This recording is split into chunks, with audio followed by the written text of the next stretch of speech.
So if you guys didn't know, I love Gegege no Kitaro, and I consider it one of the godfathers of modern yokai media.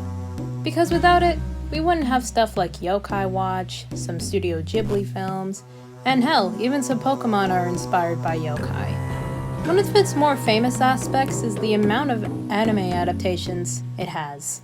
Although only one seems to be the most famous here in America, and that would be the 2018 version. I've seen videos and reviews saying that this version of Kitaro is the best, but I do have some problems with this version that I haven't seen anyone personally talk about. So today, I'm going to cover why I don't like Gegege no Kitaro 2018. Starting with Mana and Kitaro himself. Mana is the human protagonist of this series, and considering the last time we had a human protagonist in the 80s version, Mana is okay compared to Yumeko. Mana does have more personality and does do more in the series, but I don't really find her interesting.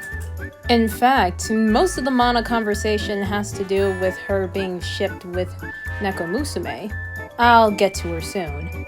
So that goes to show how she doesn't really stand much on her own. However, that's nothing compared to what they did to Kitaro, as Kitaro has now become bland. Now, I know some Kitaro fans will probably say, but isn't he supposed to be bland? And I'm going to rebut that by saying, all of the anime adaptations take a trait of Kitaro and amplify it a bit. 60s Kitaro was awkward and straightforward, 80s Kitaro was vengeful and ruthless, and 90s Kitaro was cute and humble. All these Kitaros manage to convey the same character, but don't make him a copy and paste kind of job. 2018 Kitaro, on the other hand, is as bland as a wooden board. He's mostly used for fight scenes, and sometimes for comedy, but he barely emotes, except for when he gets possessed by other yokai. Kitaro has basically just become a deus ex machina to get out of a stressful situation. Hell, most of these episodes people claim as the best doesn't have Kitaro in them, or have him barely interact with the main conflict at all. Oh, and also, with Nekomusume, they turned her into a generic tsundere. I'm talking about her here because she's a tsundere for Kitaro, but Kitaro is bland, so it doesn't create an interesting contrast or personality for her to bounce off of. And again, she has more chemistry with Mana anyway, so her tsundere personality was kind of a waste. Slight tangent for a second. Allow me to direct your attention to these posters. Can you find out what's wrong with them? I'll give you 5 seconds.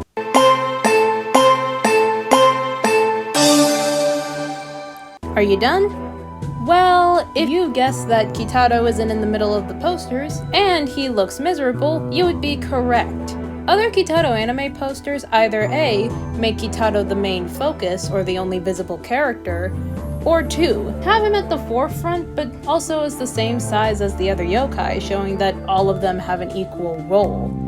But here, I think these posters represent the problems with this series. Alright, so let's talk about the social commentary portion. While Kitaro has always been a social commentary, I felt like the main selling point was the yokai conflicts rather than the social commentary itself. I mean, sure, while these social commentary episodes like the one about YouTube or that face one are good in a vacuum, they don't really feel like Kitaro at all. Like, one of the main staples of Kitaro, the train episode, felt something more out of Junji Ito rather than Kitaro. One other rebuttal that I can hear from people is, but the yokai are scary.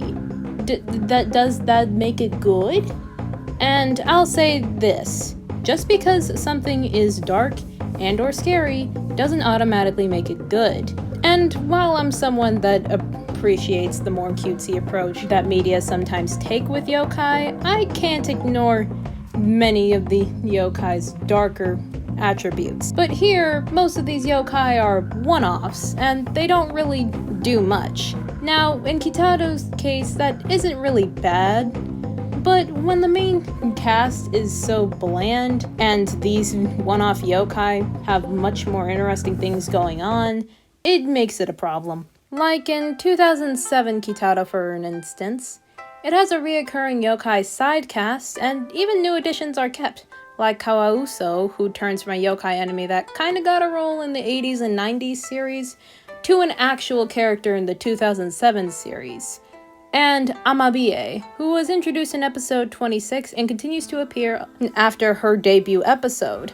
Okay, so I have been bashing this anime a lot, and while it does do some things right with the social commentary, it feels like it works better in a vacuum rather than a whole.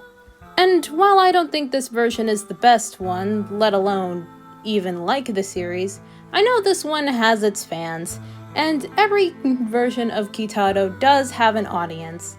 I just wanted to make this video to voice my criticisms, and hey, if you have any rebuttals against my points, go ahead and voice your opinions. I want to hear them, because I think Gegege no Kitaro is a great series, and I want to see more discussion on it, other than the yokai, the social commentary, and all that. Alright, see y'all later.